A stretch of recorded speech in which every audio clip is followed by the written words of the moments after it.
pola tingkah laku dan pemikiran Wahabi ini mempengaruhi orang-orang pembegal nasab.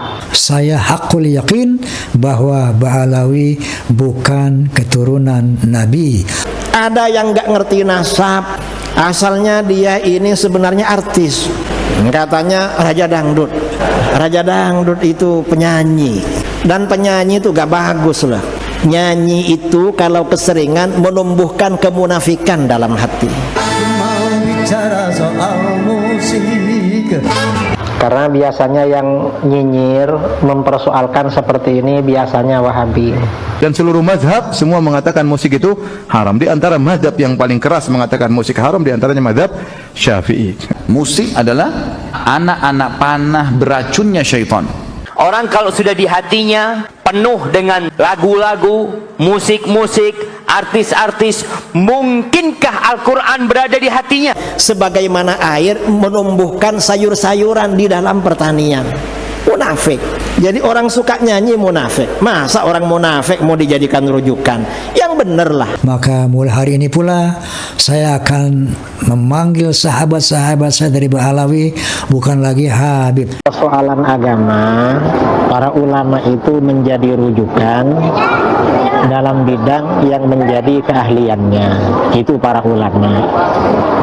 Kalau bukan ulama, nggak bisa menjadi rujukan dalam bidang apapun, termasuk dalam bidang nasab, apalagi artis, penyanyi dangdut. Ubaidillah sebagai keturunan Nabi dari Ahmad bin Isa tidak terkonfirmasi.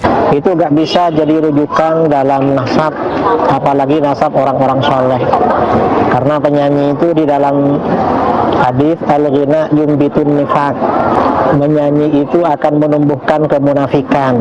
Penyanyi itu cenderung munafik. Ini karena ada sebagian saudara kita gak ngerti, sebenarnya yang menentang begini-begini itu Wahabi dulu. Apa kitab haram juga? Yang diharamkan adalah nyanyian yang bermusik. Kalau sudah mereka mabuk dengan nyanyian, bunyi-bunyi musik, malu ilal fawahish. Condong juga kepada kezaliman, membunuh, saat konser tawuran, dari musik mengajak kepada maksiat-maksiat lain.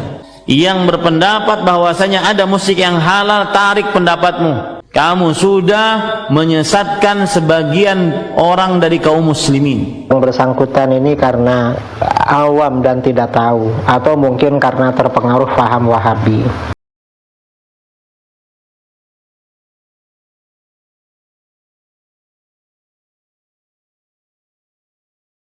Assalamualaikum warahmatullahi wabarakatuh. Salah satu pembela militan Ba'alawi, Idrus Ramli, kembali menyerang kelompok pendukung Kiai Haji Imaduddin Utsman perihal batalnya nasab habaib Ba'alawi imigran Yaman.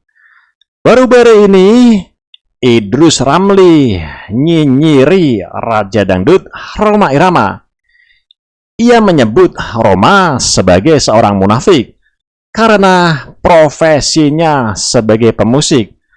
Oleh karena itu, perihal nasab ini tidak bisa dijadikan rujukan. Itu kata Idrus Ramli.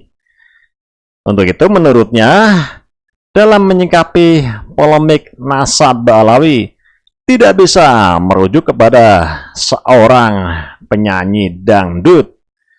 Memang Rhoma Irama setidaknya dalam 2 bulan terakhir ini secara simultan membahas polemik nasab habaib Ba'alawi dalam podcastnya Bisikan Roma.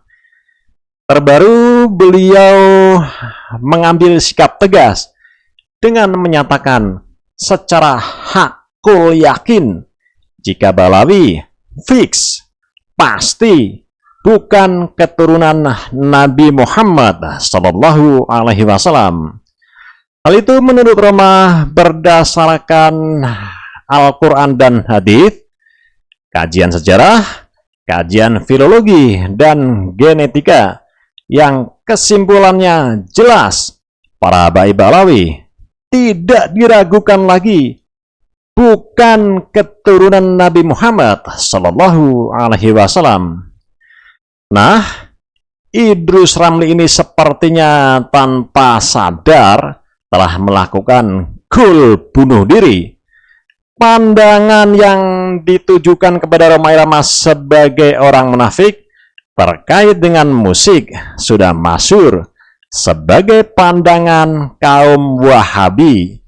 Lihatlah pernyataan para pendakwah Wahabi seperti Firanda Andirja, Khalid Basalamah, dan kawan-kawan.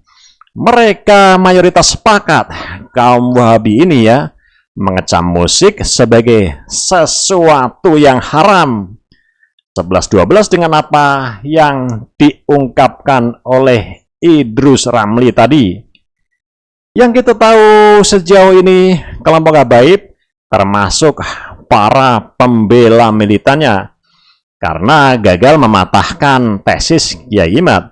Mereka pun menyerang balik dengan tudingan sebagai Wahabi. Ya, termasuk Idrus Ramli ini menuduh kelompok yang pro dengan Kiai Haji Imaduddin Utsman sebagai Wahabi. Alasan mereka diantaranya adalah karena seringnya mengkritisi doktrin-doktrin yang dipropagandakan para habaib soal karomah-karomah para wali dan tokoh-tokoh junjungan dari kalangan mereka. Sama-sama sebagai kaum Ahlus Sunnah wal Jamaah, para pendukung Kiai Haji Imaduddin Utsman bukannya tidak mempercayai adanya karomah para wali, namun karena doktrin-doktrin yang dijejalkan oleh para habaib lewat cerita-cerita para wali kalangan internal mereka sangat-sangat merusak akidah umat muslim. Tak hanya menyejajarkan para wali kalangan Balawi dengan Nabi Muhammad Shallallahu Alaihi Wasallam, lewat dongeng-dongeng halu itu mereka bahkan menyejajarkan para wali itu dengan Allah Subhanahu wa Ta'ala.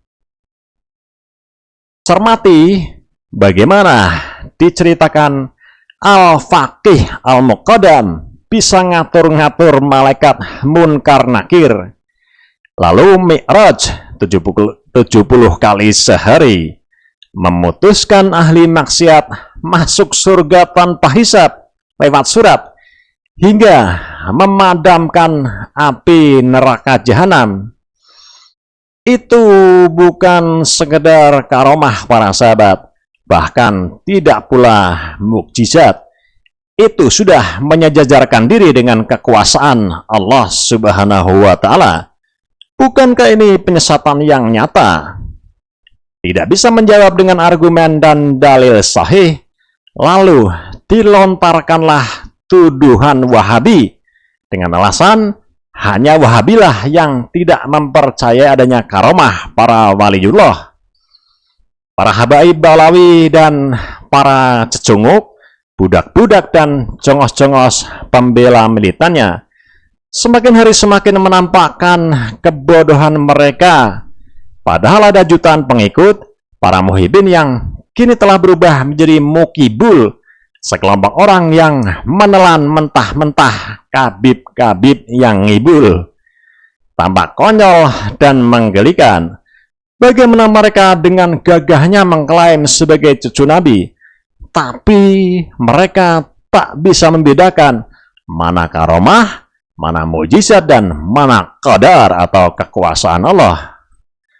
Propaganda yang masif digaungkan di mimbar-mimbar dakwah dan majelis-majelis tak lebih dari upaya glorifikasi klan mereka semata sebagai justifikasi bahwa mereka adalah terah dengan nasab paling mulia dan wajib dimuliakan. Pada saatnya nanti akan mengkooptasi dan menghegemoni negeri ini untuk menciptakan neo-feodalisme dan neo-kolonialisme.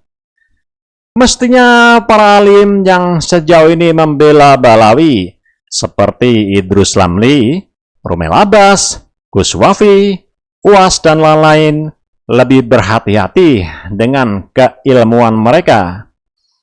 sebagai Ahlus Sunnah wal Jamaah yang basisnya sama dengan para kiai dan ulama Nusantara, mestinya mereka jangan membabi buta dengan pembelaan yang kerap menanggalkan logika dan keilmuan khas Aswaja, menuding Wahabi, padahal mereka sendiri lebih tampak sebagai pengikut loyal doktrin Wahabi, seperti Idrus Ramli ini.